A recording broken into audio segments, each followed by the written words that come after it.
Hi, this is Annie Grace, and welcome to This Naked Life podcast. I am so excited because, it is, as you know, we share stories here, and stories come from kind of all walks of life and all different things. And sometimes we get to see that the trajectory of a story just has like the best trajectory, in my opinion, and it just keeps going and all the cool things. So I am here with one of our first ever certified coaches, Martha. Welcome. Thank you, Annie. I'm so excited. So good to have you here. And it's so cool because we're going to get to hear your story from, not even knowing who this Naked Mind was all the way through becoming a certified coach, but really personally your alcohol story too, which is obviously the whole point of this podcast is to make each other feel just understood and so much less alone in sharing our story. So thank you for being here. And why don't you just kind of back us up to the very beginning? So take me back to where it all started for you. Okay, well, I was born and raised in New Orleans, Louisiana.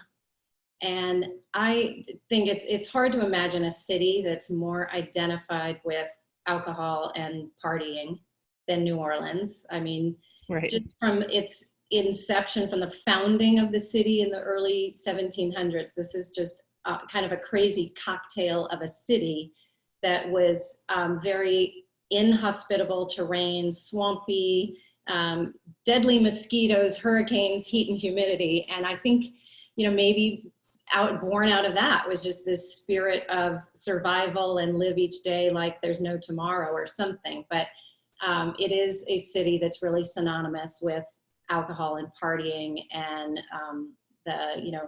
laissez les bons temps rouler, let the good times roll.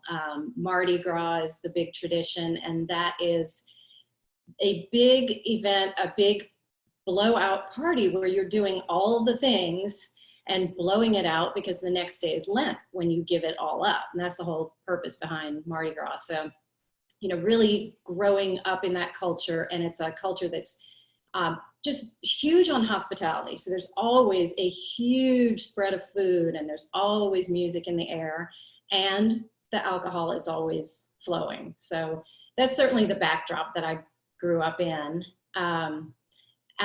I remember as a very young child, my parents had taught us how to make drinks for them, how to make mixed drinks. So I have very vivid memories of their bar, which I thought was very cool with all its shiny implements and tools and jiggers. And this was the early to mid 70s, but they probably had some 50s and 60s kind of, ice crushers and, all the implements and things. I remember making drinks. I remember that we would go out on a family bike ride sometimes, maybe after the kids were fed, something like that. And were on our trikes and big wheels, and my parents absolutely had a cocktail in their hand, and we would run into other neighbors and they absolutely had a cocktail in their hand. So very much the culture.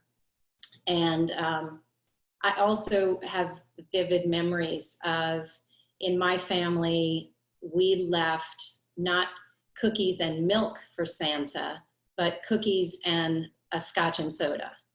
Wow. Which I thought was just normal.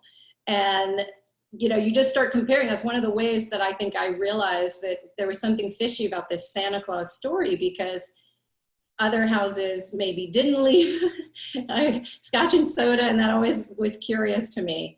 But then later, as a high schooler and young adult, I know that I thought that story was hilarious. That's what I believe, that was just a funny indication of what life was like in a city like New Orleans.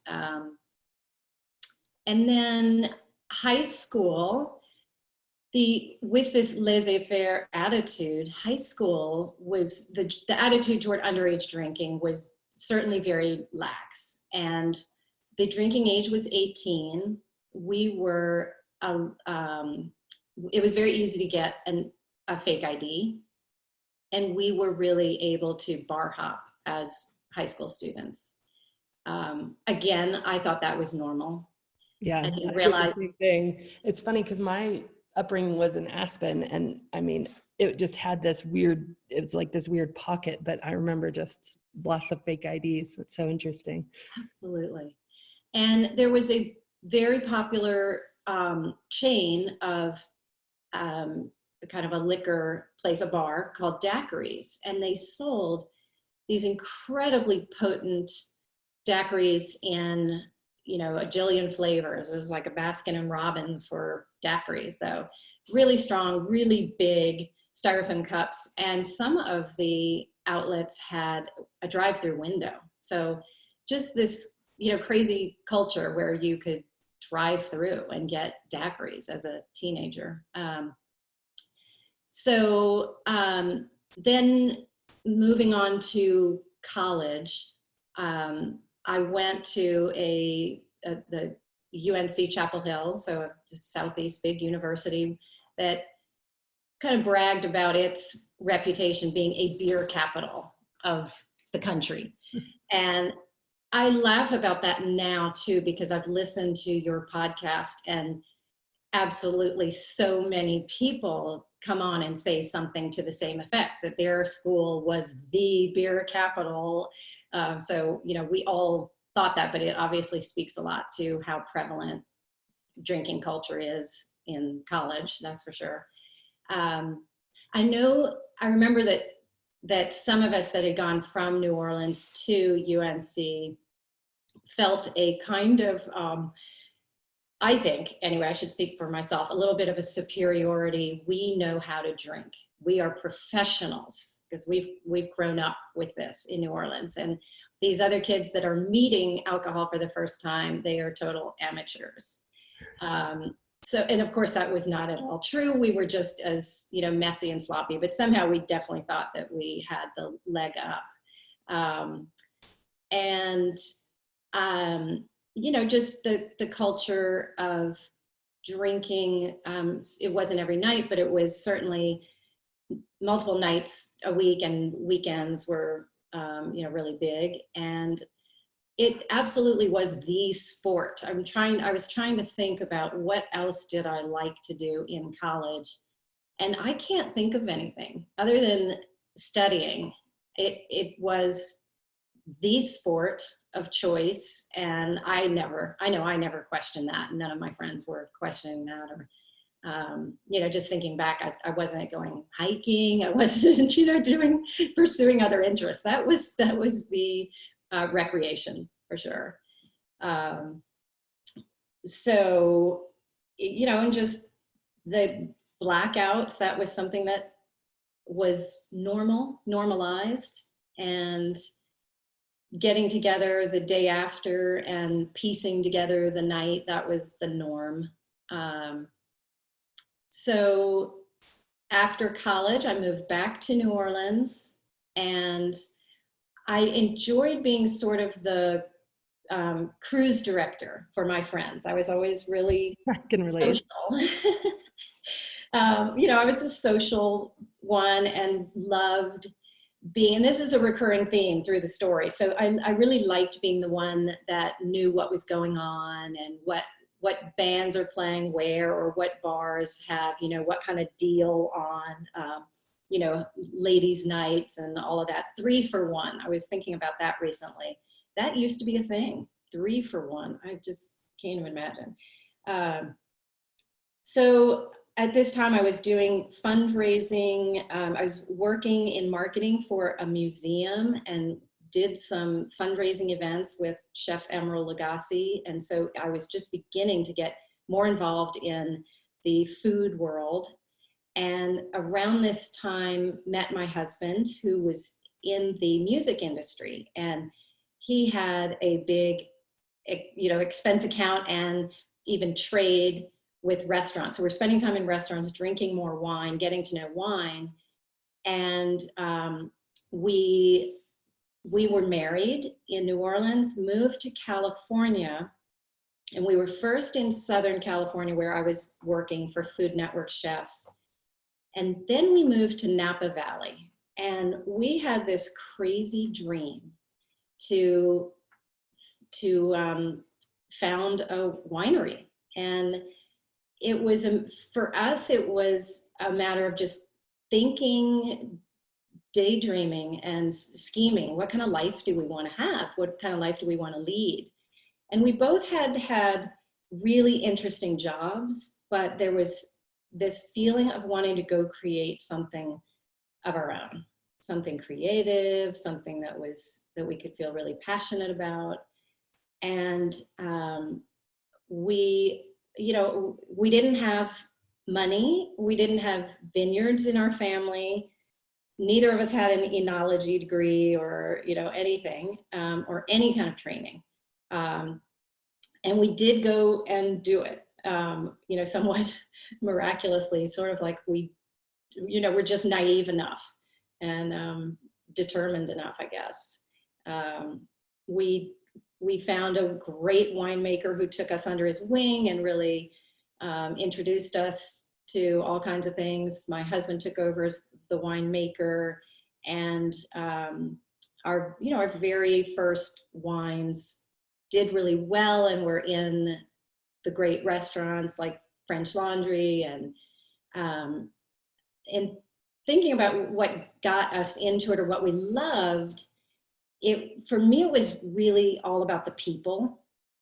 I loved the people that I was meeting. It felt like the wine industry was really filled with people who had been, that were really dreamers, that wanted to do something creative and passionate, and had very often left other careers to, pursue this passion, or given up bigger salaries. So I enjoyed the community of our customers, the community we were building, and the community of the fellow winemakers who are really very generous. It's especially in Oregon, where we had then moved finally from California to Oregon, again for wine, but it's a very close-knit community, and I always enjoyed that. And the educational side of it. We were importing Burgundy and Champagne, and I really loved introducing people to the history, geology, the family stories of these small family producers in France. So that was all the passion and the dream and the excitement. And I know that a lot of people in food and beverage, I think we share this feeling of, it's an honor to serve people. It can feel almost spiritual. And that I think that's a kind of common trait. So that part was just, it's an honor. It's a gift to have done all that. But definitely the signs were starting to creep in that this wasn't sustainable for me. So just some early, like I remember having a conversation with a woman in our tasting room. And so I would say this is the first of a kind of sign, something that I feel like I was, maybe only in looking back on it, I feel like I was collecting signs, like picking up, shells on a beach or something. But over time, everyone's trajectory in this, in questioning their relationship with alcohol, I think, happens over time. But so one of those first signs, I'm talking to a woman in our tasting room, and we're chatting about how much we love wine and love coffee, and truly small talk, obviously. And I was saying something about, that funny phenomenon when you wake up and you're sort of bleary-eyed, you don't even know what day it is, and this thought pops in your head and you think, oh, goody, this is the part of the day where I get my coffee. I'm going downstairs to get my, coffee, and then work all day, don't think about it. And then in the late afternoon, get this other thought that pops into your head. Oh, yay, I love this. It's almost time to pour my wine. And I remember thinking that just was kind of awesome. She said, oh my gosh, me too, exact same thing. And it's kind of pathetic, isn't it? And I just remember being taken aback, like, oh, is that pathetic? And I had no idea then that what I was really describing was dopamine reacted, my reaction to dopamine and addiction. I wasn't aware. So then I think the next thing that really stands out that I can remember in terms of these signals, this was a very big moment in my life. I think it was 2012, we had an intervention for my mom in New Orleans. And it was a few years before she passed away. And she was very surprised. We'd all come in from different parts of the country. And she confessed that the way she put it was, she said, every day of my life, for as long as I can remember, I have woken up and said, this will be the day that I stop. Wow. And I have my little hanky ready because this just gets me so teared up.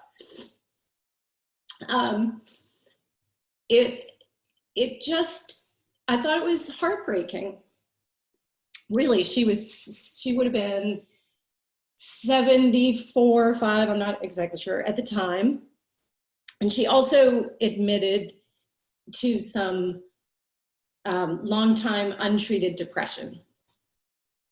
So I felt really heartsick and sad about that, but I didn't recognize it as true for me at that point.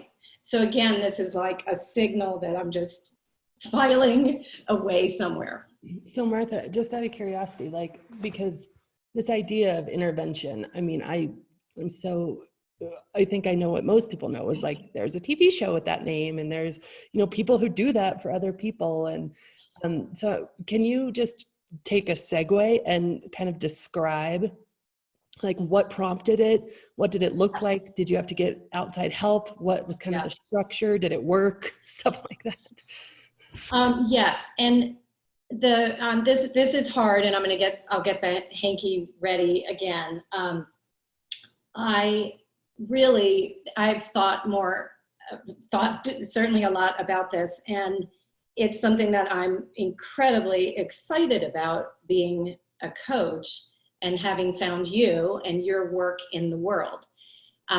We didn't know what we were doing.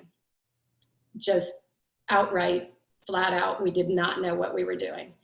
I think it's just shocking to me, looking back on it, that we would go into that with so little information, what you've seen on TV, or what is an intervention. When I look back on it now, what I would say is that all we were doing was coming together saying, we love you, we're worried about your health, your daily wine drinking is makes,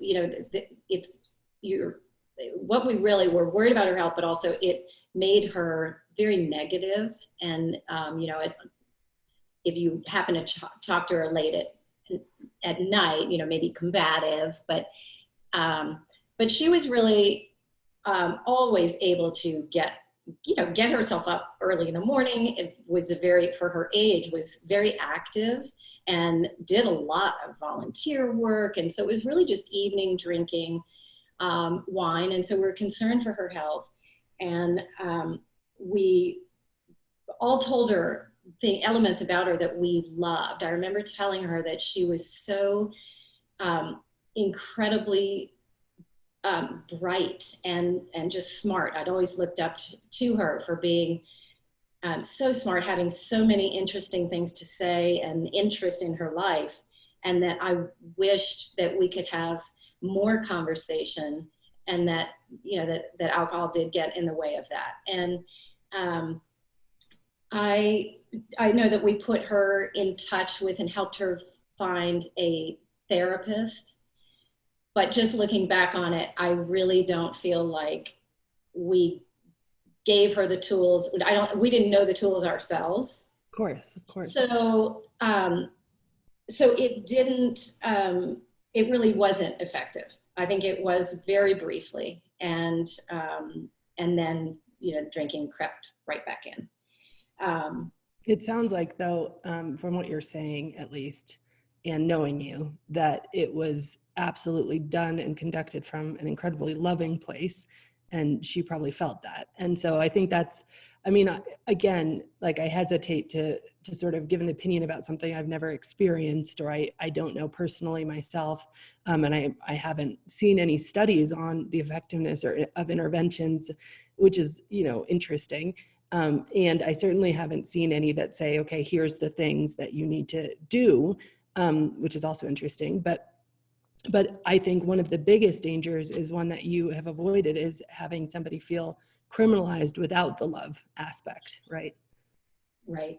Which right. is very cool. Yes. No, I definitely think that you know, she knew that it was from a place of love, and I also think there was a lot of relief. I think there was a sense of relief that she kind of thought, I suppose I've known that this could have been coming. And so that probably, that is something that could make me feel, you know, a little better about it, to know that there was for her an element of relief. Her response clearly shows that. Yeah. I mean, for her not to get defensive and say, yeah, wanted to change this my whole life. Yes. And just haven't been able to, is beautiful and really, really cool. And as you know, because we did it recently, but Scott, who is our head of coaching at This Naked Mind, and we've just recently recorded, and it's not available yet, but it will be soon, a 4-module, like, just course on how to help a loved one and what to do in that instance, you know, and it's going to be so good. Oh, coaches that is, you know, absolutely, bless you. What a gift to the world. That's incredible. I can't wait to take all that in. I'll be especially interested, for sure. Yeah. And it's all obviously based on, I mean, we went to the research first, like what works, what doesn't work, what makes it worse, you know, stuff like that. And there isn't a lot of research I could find on interventions, but I do think, you know, the idea of lovingly wanting to help somebody is so at the core of who we are.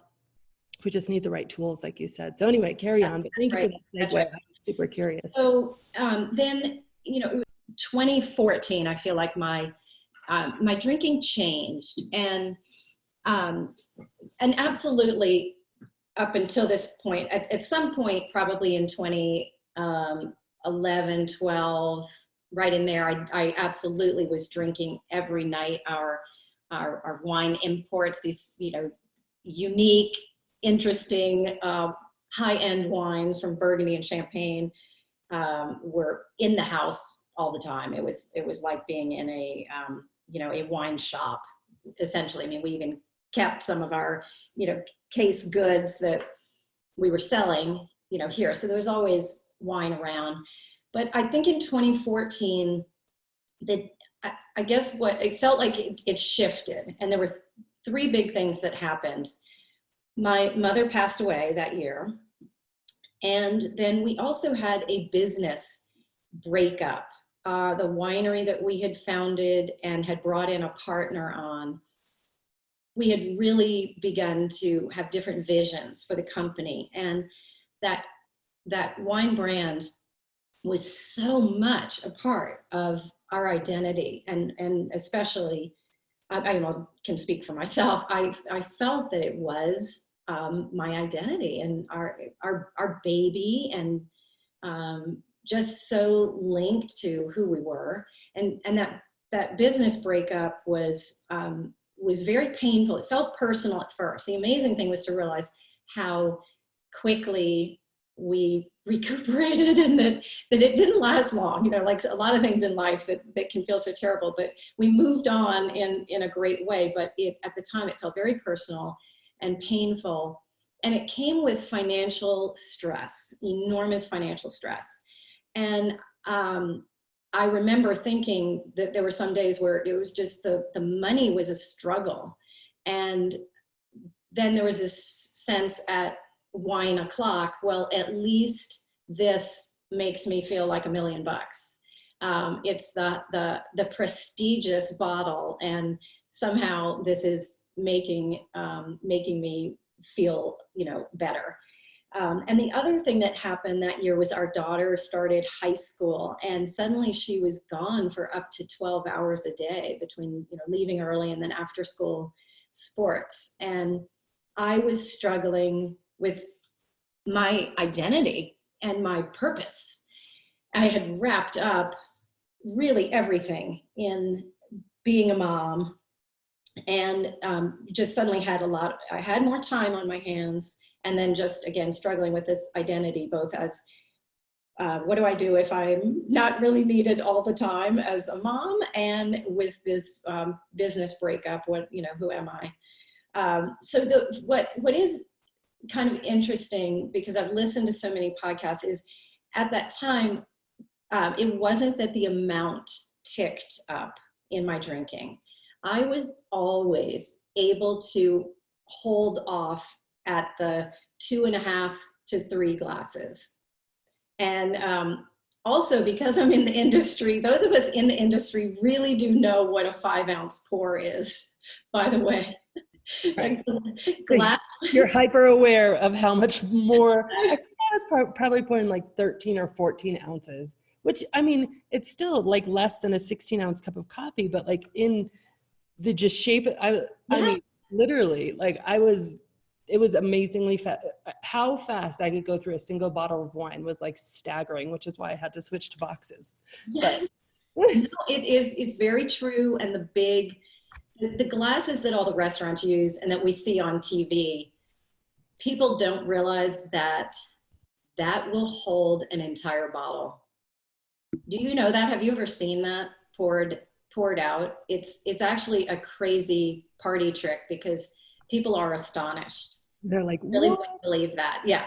And I'm not exaggerating. And one entire bottle will fit in those big glasses. So it is very deceptive and easy. You could do that as like a YouTube video or something. Totally. Yeah. Totally. And so it wasn't, so yes, very aware of what the 2-ounce tasting pour is in a tasting room, and the amount. So it was not the amount that ticked up, but it was the importance to me. I could feel what felt like it changed was how important that nightly wine felt, and how just much of a habit it was. And I do feel like that my tolerance was actually going down. And I'm throwing that out there because maybe there's someone listening that will relate to that. I don't know if it's an age thing, but this actually for me started, I'm 51 now. This started happening in my 40s, where I could feel alcohol hitting my brain just within sips. So I don't know what that is. I really want to, I'm going to ask you to dig into that. You're good at sleuthing stuff out. Maybe William Porter can help us. But so, and that was a strange thing, having alcohol hit me faster, get to my brain faster, feel uncomfortable, but so committed to the habit that I'm powering through. I'm still drinking anyway. So, at that point, I absolutely was feeling symptoms, and the symptoms were very much, I think the brain, I was really feeling like I was forgetting things. I was worried about just the impact I was feeling brain foggy, and just worried about some of the cognitive function, and curious about that, and worried about that. And definitely I don't really know at what point I started waking up in the middle of the night in that worry spiral that has you, just reflecting on everything you did wrong during the day, or a conversation with my teenage daughter, and here's something I told her it was okay to do, and now in the middle of the night I'm ruminating on why it's not okay for her to do it, or vice versa, something that I've said she really must do, and now I'm saying that's a terrible idea, I'm a terrible parent. Ruminating about conversations with people, and making promises, and that wake up in the middle of the night also just, and the worry felt always, it did feel chemical. I could sense that it did have a chemical feel to it. And I would absolutely make promises that I am not drinking today, not forever, but I am not drinking today.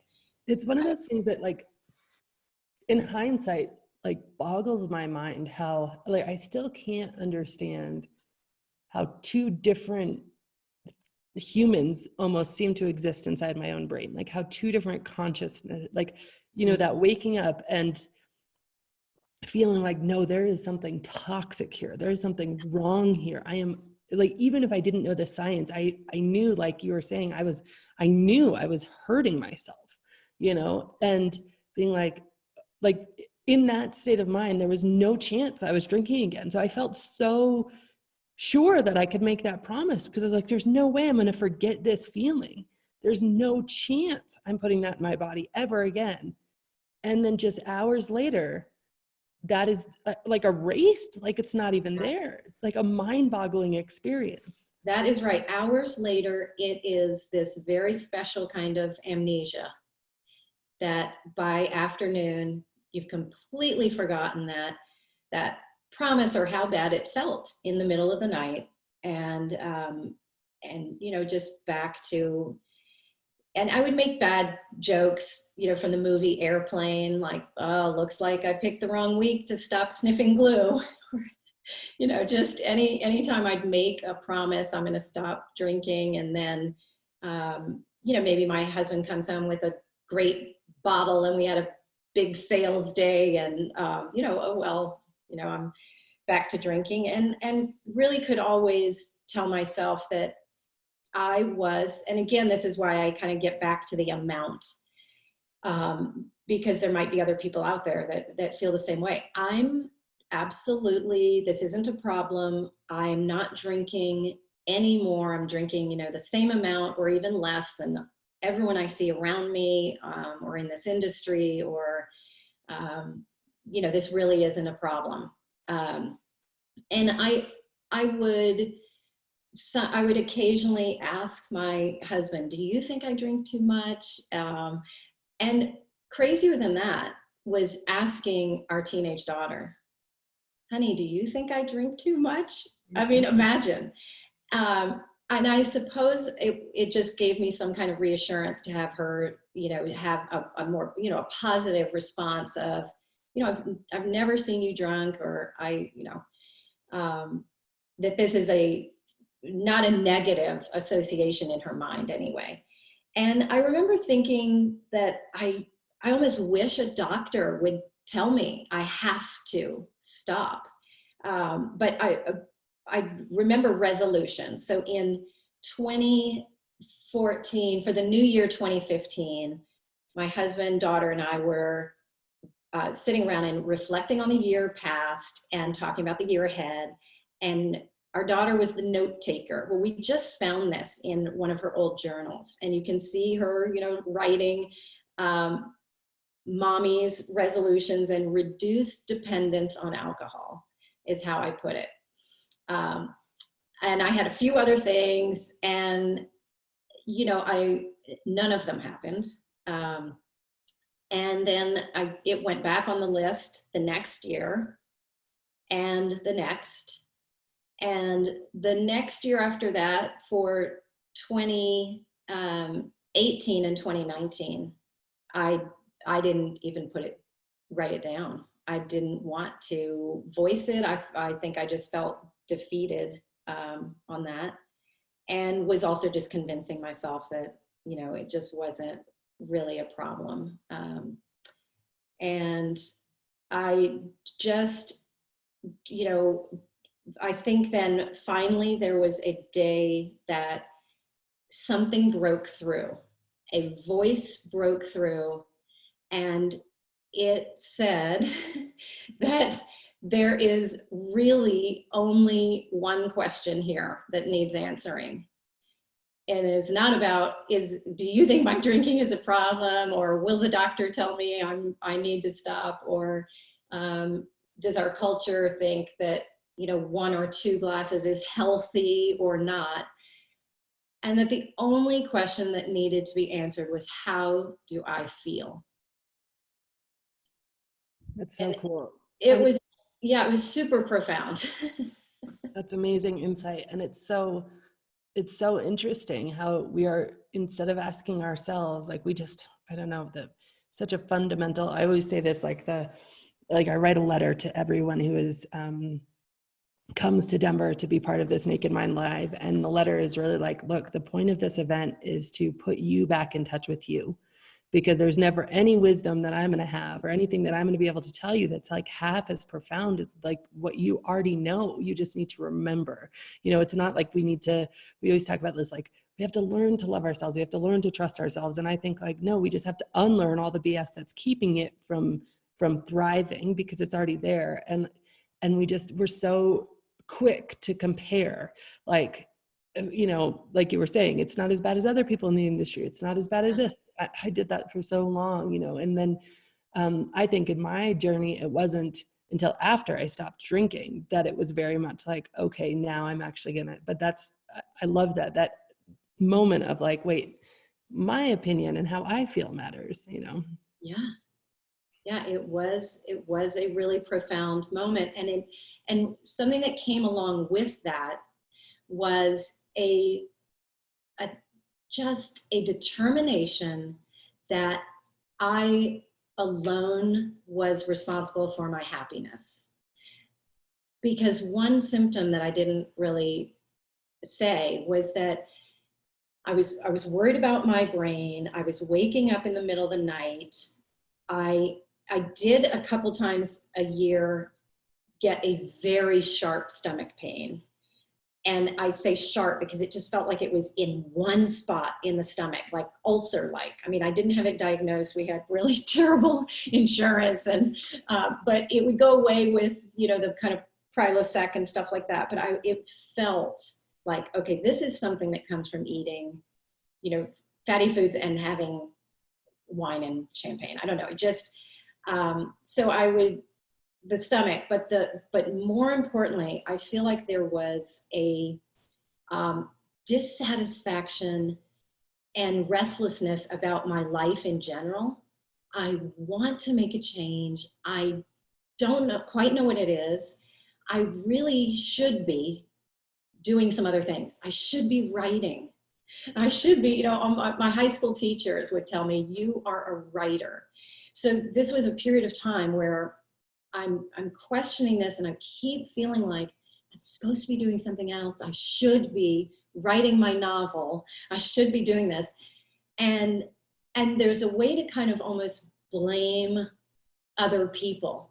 I would be able to do that if only we hadn't gotten into this business, or if my husband did this or that, or if I hadn't left my other career to be at home with our daughter, whatever it is. So in retrospect, I realized I was making a lot of excuses. And I do feel like the wine habit, without ever questioning or being in control of wine, that was allowing me to argue for my limitations. I had a ton of ideas, and I could never get any of them done. It was like I just really lacked the confidence and the motivation. Yeah. So true. Yeah. So that was the big breakthrough. But then still, Annie, I was I was terrified, because I didn't really want to do this. I was terrified of losing my identity. I really loved being the, you know, wine lady hostess that hosts all these parties. I was really big on that. I was always trying to pull community together, get moms from the high school to get to know each other and, you know, build community, raise money. Same thing with church, with the nonprofit around the corner. I was always game for hosting a, you know, big event with wine and lots of appetizers, and, you know, all under the guise of just getting to know each other. And I think I felt terrified of losing that identity. And you know, maybe also losing, feeling like I was being disloyal to my industry, in the wine industry.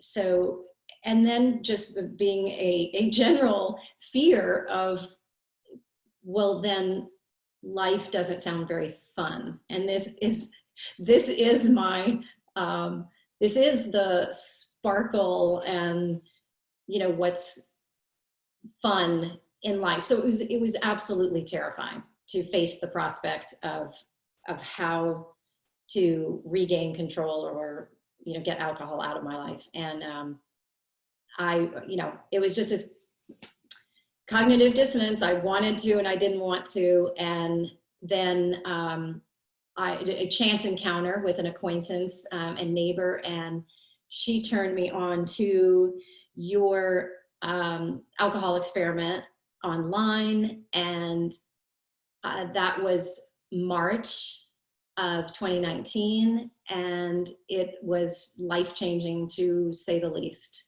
Just incredible. I couldn't believe that you were presenting something that absolutely removed the shame and stigma.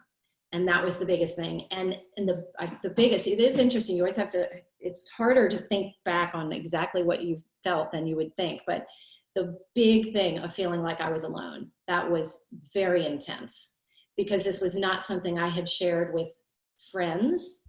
I had not shared this with, I'd never said to a single one of my dearest friends, I really feel like I'm drinking too much, or I'm you know, feeling like I need to cut back, but I don't know how. I'd never said it to anyone in the industry, for sure. So absolutely, I felt alone until finding your program. Oh, I love that so much. It's so awesome. So awesome. And so how has life been since? I know you've done so much. Life is awesome since. Yes, your work, you know, just really is that groundbreaking and life-changing. So the way it went was the 30 days was for me just fantastic. I know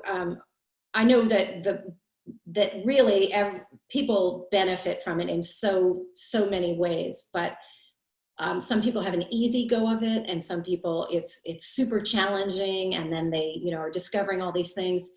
For me, it was, besides some headaches in the very beginning, most of that month really did feel like a joy and a discovery.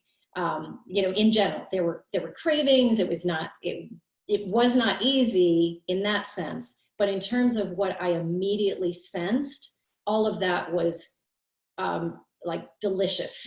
You know, it was just, it felt freeing. It felt exciting.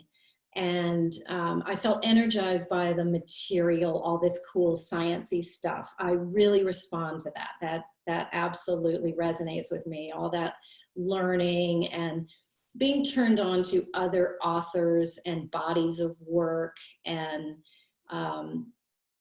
you know, some very profound different ways of thinking, and the idea of our power over our thoughts. So all of that was just incredibly energizing, and it was undeniable how good I felt. Certainly even in ways that I didn't expect. Things like, you talk about alcohol numbing our senses. And I really remember early, in the 30 days, maybe in the second week, feeling like I had bionic vision or something. Just, That's so awesome. I certainly didn't think I had any vision issues, but yeah, things feeling sharper in so many ways. But to my husband and daughter, it was incredibly obvious that I felt motivated and energized and yeah, just stimulated. And, a lot of this had been really missing for me. So then when you put out an email saying that your program and your body of work was taking its next gigantic step, and that you wanted to, spread this message and this work by certifying coaches, I totally jumped. I mean, I was so excited about that prospect. It just fit. It suddenly fit for me, all this idea of the passion that I'd always had about educating people about something I'm passionate about, going back to what I was doing that for the museum or doing that in the wine business, so the educational piece of it, that serving piece of it, where I, found that in the, the food and beverage industry, this idea of being of service, and then just the concept of being able to help someone that might feel just like I felt, where you're feeling alone, you really don't want to admit that you're more hooked, than you realize, and putting all that together and feeling like I can, help someone else get unstuck. It's incredible. So I went for it. Did the training and the certification, and have set up shop as a sobriety, mindful drinking coach. And I just couldn't be more excited, to offer the one-on-one coaching or group coaching. I'm doing a group right now that is so much fun. It's dry January, and we're meeting in our wine event space that we've used as our entertainment space all these years. And I have a spread of mocktails each time we get together. We're meeting weekly, and so we're taste testing all these fabulous products that are springing up all over the country, where people are trying to present beverages that are just more adult and sophisticated and special for special occasions. So we're taste testing, and then we're just working through your book and just doing it in a way that's just supportive and fun, and it's an experiment. And whatever people decide, if they end up wanting to just continue drinking and just moderating or drinking with a new awareness, that's great. And some of them may just decide to stop, but they all were attracted to it for the same reason, feeling like they knew that there was something about their relationship with alcohol that just needed taking a closer look at. I love it so much. I love it. And I love that, your gift for hospitality is coming into this work, which is so great. So let me ask you our final question, Martha. And this is a question, like, if you were going to go back and, talk to yourself, the one that was basically indoctrinated into booze in the Big Easy, and the one who was going through college and then opening a winery and feeling, not knowing, but feeling like, yeah, this is the key. And then the intervention with your mom, and you're just going to go talk to her about what life is like for you now. What would you tell her? I would absolutely tell her to ask questions.